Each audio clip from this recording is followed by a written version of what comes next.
Bihar board का matric exam जो 2026 के लिए साइंस का हम लोग पार्ट 3 ला रहे हैं, तीसरा वीडियो है। ठीक है, तो आप लोगों से हम लोग कहते हैं कि इसी तरह आप लोग सपोर्ट करते रहिए। ठीक है, और इस पर कंप्लीट तैयारी हम लोग अभी तो ऑब्जेक्टिव कर रहे हैं, बाद में हम लोग सब्जेक्टिव भी करेंगे। कंप्लीट तैयारी आप लोगों को कराई जाएगी, तो ज्यादा समय नहीं हम लोग ही करेंगे, सीधा चलते हैं क्वेश्चन पर। अगला क्वेश्चन हम लोग कर रहे हैं कि कांच के अवतल लेंस की वायु में शक्ति होगी। अब देखिए वो बात बताते हैं, अवतल लेंस है ना, तो निश्चित तौर पर उसका फोकस दूरी कैसा होगा, ऋणात्मक होगा। अब फोकस दूरी ऋणात्मक हो जाएगा तो P बराबर होता है 1/f, E निगेटिव हो जाएगा तो भी क्या हो जाएगा, ऋण निगेटिव, यानी कि इसका हो जाएगा आंसर 1 नंबर ऋणात्मक। क्या हो जाएगा बाबू, ऋणात्मक हो जाएगा। चलिए आगे बढ़ते हैं हम लोग। निम्नलिखित में कौन विद्युत का सुचालक है? देखिए तो ग्रेफाइट, ग्रेफाइट के बारे में हम लोग जानते हैं कि वो धातु है, लेकिन एकमात्र वो धातु जो विद्युत का सुचालक है वो क्या है, ग्रेफाइट है। क्या है बाबू, ग्रेफाइट है, तो इसका आंसर हो जाएगा ग्रेफाइट। चलिए अब आगे बढ़ते हैं हम लोग। अगर तो वक्रता त्रिज्या 1 मीटर के अवतल दर्पण की फोकस दूरी, अब देखते हैं बाबू, अवतल दर्पण है, इसकी वक्रता त्रिज्या r, वक्रता त्रिज्या r दे दिया 1 मीटर, तो 1 मीटर मतलब 100 सेंटीमीटर, सॉरी 100 सेंटीमीटर ना। अब इसकी फोकस दूरी की बात की जाएगी तो हम लोग जानते हैं एक सूत्र पढ़े F बराबर r/2। क्या पढ़े बाबू, F बराबर r/2। ये 2 नंबर में सिद्ध करने में भी पूछेगा, हम पढ़ाएंगे तुम लोगों को, ठीक है ना। तो वक्रता त्रिज्या हो गया 100, तो 100/2 मतलब कितना है, 50 सेंटीमीटर। कितना बाबू, 50 सेंटीमीटर। कितना हो गया, 50 सेंटीमीटर हो गया। चलिए तो आंसर हो जाएगा बी, क्या नंबर, 50 सेंटीमीटर।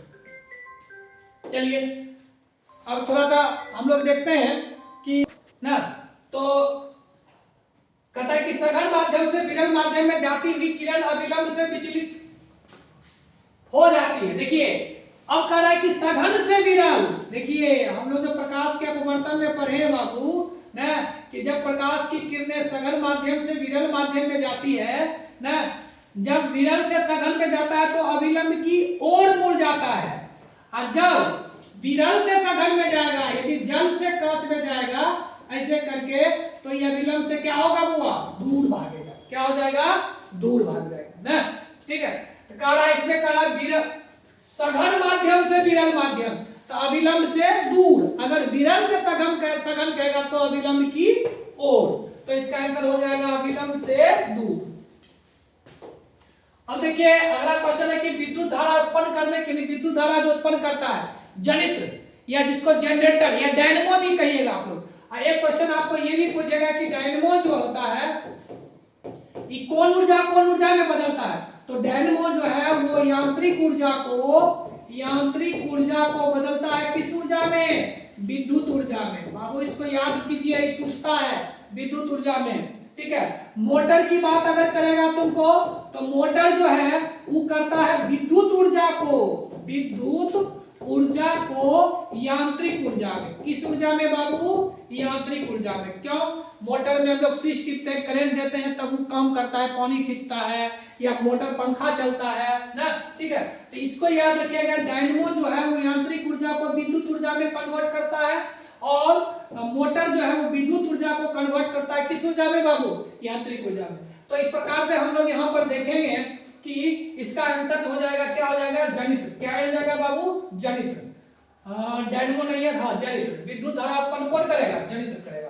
चलिए अगला प्रश्न पर हम लोग अगर चले, ऊर्जा का पारंपरिक स्रोत, इस पृथ्वी पर ऊर्जा का पारंपरिक स्रोत कह ले या शाश्वत स्रोत कह ले, वो क्या हो जाएगा, सौर ऊर्जा, सोलर एनर्जी। क्या हो जाएगा बाबू, सोलर एनर्जी। आप लोग जानते हैं कि सरकार जो है सोलर एनर्जी को बढ़ावा देने के लिए हमारे प्रधानमंत्री महोदय जो है योजना भी चलाए हैं, ताकि अधिक से अधिक सोलर एनर्जी का हम लोग क्या करें, उपयोग करें। चलिए कोयला नहीं होगा, पवन ऊर्जा भी नहीं होगा, ये सब नहीं होगा। चलिए आगे बढ़ते हैं हम लोग बाबू। कांच की एक समांतर पट्टिका पर श्वेत किरण तिरछी आपतित होती है, निम्नलिखित में कौन प्रथम अपवर्तन के साथ, देखिए प्रथम अपवर्तन के साथ क्या होगा, विक्षेपण तो होगा नहीं। विक्षेपण कहते हैं जब रंग बदल माने बट जाता है, लाल पीला हरा नीला, जिसको वर्ण विक्षेपण नहीं होता है। परावर्तन भी नहीं होगा, इसका आंसर हो जाएगा विचलन। क्या हो जाएगा, विचलन।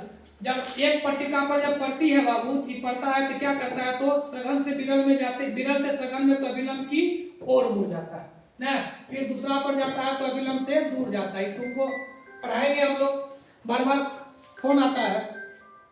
चलिए ठीक है, अब हम लोग आगे थोड़ा सा बढ़ते हैं, इसी क्वेश्चन को हम लोग आगे देखेंगे। इसका आंसर क्या पढ़ लिए बाबू, विचलन। क्या पढ़ लिए, विचलन।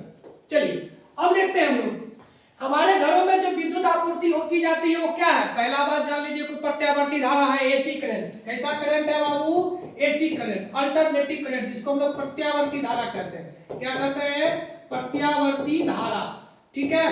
और बैटरी उटरी से जो प्राप्त करते हैं वो होता है डीसी करंट, दिष्ट धारा जिसको कहते हैं। हम लोग के घरेलू परिपथ में जो धारा मिलता है वो प्रत्यावर्ती धारा होता है, और ये होता है 220 वोल्ट। कितना वोल्ट होता है बाबू, 220 वोल्ट। तो ऑप्शन हो जाएगा दिष्ट धारा नहीं होगा, ये दिष्ट धारा नहीं होगा। 220 वोल्ट प्रत्यावर्ती धारा, बिल्कुल सही, बिल्कुल सही, ये तो नहीं होगा। तो इसका आंसर हो जाएगा कौन बाबू, ऑप्शन नंबर सी, 220 वोल्ट प्रत्यावर्ती धारा। 220 वोल्ट प्रत्यावर्ती धारा, प्रत्यावर्ती धारा। चलिए अगला प्रश्न पर हम लोग चलते हैं बाबू। जास्ता की परमाणु संख्या जिंक, जास्ता का संकेत जिंक होता है, परमाणु संख्या 30 होता है। ये तो बहुत आसान क्वेश्चन, 30 होता है। क्या हो जाएगा, 30, ऑप्शन नंबर डी। चलिए अब थोड़ा सा आगे बढ़ते हैं हम लोग। धोवन सोडा, धोबिया सोडा लिखा है, इसको धोवन सोडा बोलते हैं हम लोग, धोवन सोडा, धोवन सोडा, धोवन सोडा। इसका रासायनिक सूत्र हो जाता है बाबू Na2CO3 into 10H2O, Na2CO3 into 10H2, धोवन सोडा।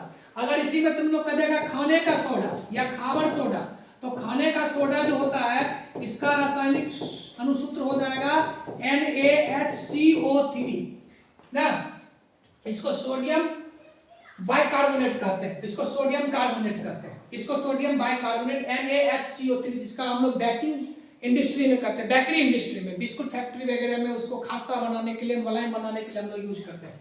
तो इसका आंसर क्या हो जाएगा, ये तो नहीं होगा क्योंकि फ्री दे दिया यहाँ। नहीं नहीं नहीं, सॉरी सॉरी सॉरी सॉरी, क्यों नहीं होगा, Na2CO3 into 10H2, यही आंसर ही होगा, यही होगा आंसर। ये नहीं होगा 7H2 5H2 और 3H2, तब नहीं होगा। तो हो जाएगा Na2CO3 into 10H2। याद रखिए वीडियो क्वेश्चन है ये। चलिए अब चलते हैं, आगे बढ़ते हैं बाबू। निम्नलिखित में कौन प्रबल क्षारक है, स्ट्रॉन्ग बेस, प्रबल क्षारक। क्या कहता है, प्रबल क्षारक। प्रबल क्षारक को वो कहते किसको, यह प्रबल अम्ल जिसका जलीय विलयन कंप्लीटली आयनीकृत हो जाए, पूर्णतः आयनीकृत हो जाए तो प्रबल अम्ल या प्रबल क्षारक होता है ना। तो क्षारक किसे कहते हैं, जो हाइड्रोक्साइड आयन उत्पन्न करता है। आरएनएस का हम लोग परिभाषा पढ़े हैं, जो हाइड्रोक्साइड आयन उत्पन्न करता है वो होता है क्षारक, भस्म, और जो H+ आयन उत्पन्न करता है वो होता है अम्ल। तब प्रबल कहता है कि हो जाएगा सोडियम हाइड्रोक्साइड, ई नहीं होगा, ई भी नहीं होगा, NaOH, ऑप्शन नंबर सी।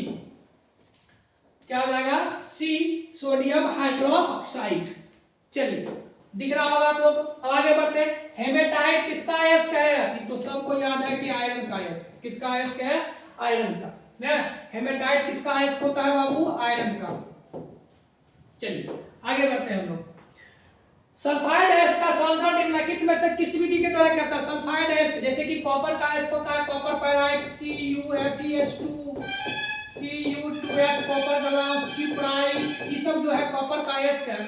और कॉपर के अयस्क में जो सल्फाइड अयस्क है, ये सब का सांद्रण जो होता है वो फेन पलावन विधि के द्वारा। हम लोग पढ़े हैं बाबू, किस विधि के द्वारा, फेन पलावन विधि के द्वारा। किस विधि के द्वारा, फेन पलावन विधि के द्वारा किया जाता है ना।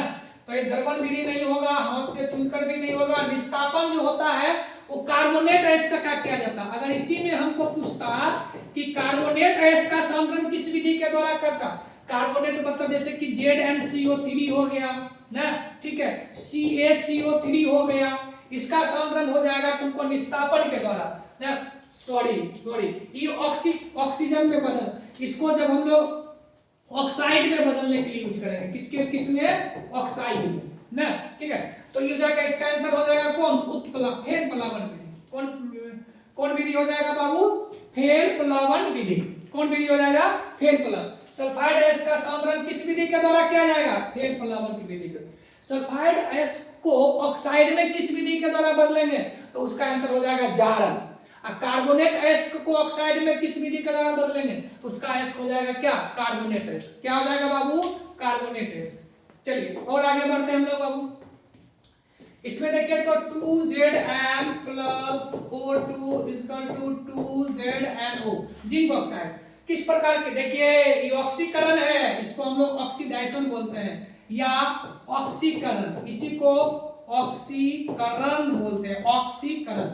इसी को उपचयन भी बोलते हैं, क्योंकि ऑक्सीजन का योग हो रहा है, ऑक्सीजन का योग ऑक्सीकरण उपचयन, ऑक्सीजन का वियोग अवकरण ना, तो ये हो जाएगा क्या, उपचयन। चलिए आगे बढ़ते हैं हम लोग। ग्लूकोज का देखिए तो बहुत आसान है, तो हम लोग C6H12O6 ये ग्लूकोज का अनुसूत्र हो गया। अगर चीनी का पूछ देगा तो ये हो जाएगा C12H22O11 C12H22O11 ये हो जाएगा चीनी का अनुसूत्र हो जाएगा। तो ग्लूकोज का हम लोग देख लिए। चलिए आगे बढ़ते हैं ना, थोड़ा सा इसका अनुसूत्र हो जाएगा कौन, बी नंबर। क्या हो जाएगा, बी नंबर। क्या हो जाएगा, बी नंबर। चलिए अब आगे बढ़ते हैं बाबू। अम्ल का जलीय विलयन विद्युत का संचालन करता है, क्योंकि क्या होता है, तो अम्ल आयनीकृत होता है। अम्ल का जलीय विलयन चूंकि आयनीकृत हो जाता है, जैसे कि अम्ल ले लेते हैं H2SO4, ठीक है, इसको हम लोग सल्फ्यूरिक अम्ल या इसको हम लोग बैटरी अम्ल भी बोलते हैं। इसको हम लोग क्या बोलते हैं बाबू, बैटरी अम्ल, इसको हम लोग बैटरी अम्ल भी बोलते हैं। इसको कलेक्ट कीजिएगा आप, क्या होता है, तो H++ और SO4- आयनीकृत हो गया। क्या हो गया भाई, आयनीकृत हो गया। इसीलिए ये विद्युत धारा का क्या करता है, चालक होता है, विद्युत धारा का संचालन करता है। इसका ऑप्शन हो जाएगा आयनिक। क्या हो जाएगा बाबू, आयनिक हो जाएगा। चलिए अब अगला प्रश्न देखते हैं हम लोग। लिथियम के बायतम सेल में, बायतम सेल मतलब बायतम कक्षा, इसको बायतम कक्षा भी कर सकते हैं। बायतम कक्षा में कितने इलेक्ट्रॉन विद्यमान रहते हैं, लिथियम परमाणु संख्या 3, तो 1s2 और 2s1। तो बायतम कक्षा में कहते हैं 1 इलेक्ट्रॉन। कितना इलेक्ट्रॉन, 1 इलेक्ट्रॉन। Option number 1। चलिए अब कहता है कि आवर्त सारणी के शून्य समूह, शून्य समूह का मतलब होता है बाबू 18वां समूह, जिसमें कौन कौन है, हीलियम है, नियन है, आर्गन है, क्रिप्टन है, रेडन है और जेनन है ना, ठीक है। इसमें पूछ रहा है कि कौन कौन से तत्व है, शून्य समूह का तत्व है। इसका हो जाएगा कौन बाबू, हीलियम। क्या हो जाएगा, हीलियम। ई नहीं होगा, ई नहीं होगा, क्या हो जाएगा, हीलियम। क्या हो जाएगा, हीलियम। चलिए अब थोड़ा सा आगे बढ़ते हैं हम लोग ना। निम्नांकित में सर्वाधिक विद्युत ऋणात्मक तत्व कौन है, तो कौन हो जाएगा, फ्लोरीन। कौन हो जाएगा, फ्लोरीन। सबसे अधिक विद्युत ऋणात्मक तत्व कौन हो जाएगा, फ्लोरीन ना। चलिए ठीक है, तो अब हम लोग इस वीडियो में इतना ही छोटा छोटा देते हैं, ताकि आप लोग देख लीजिए, इसको याद कर लीजिए, और फिर अगला वीडियो में हम लोग इसको कंप्लीट कर देंगे। 60 तक पहुंच चुके हैं, 80 तक करेंगे, और फिर हम लोग इसका सब्जेक्टिव वगैरह भी क्वेश्चन करते चलेंगे। चलिए तो तब तक आप लोग मन लगाकर पढ़ते रहिए। बेस्ट ऑफ लक, मिलते हैं नेक्स्ट डे।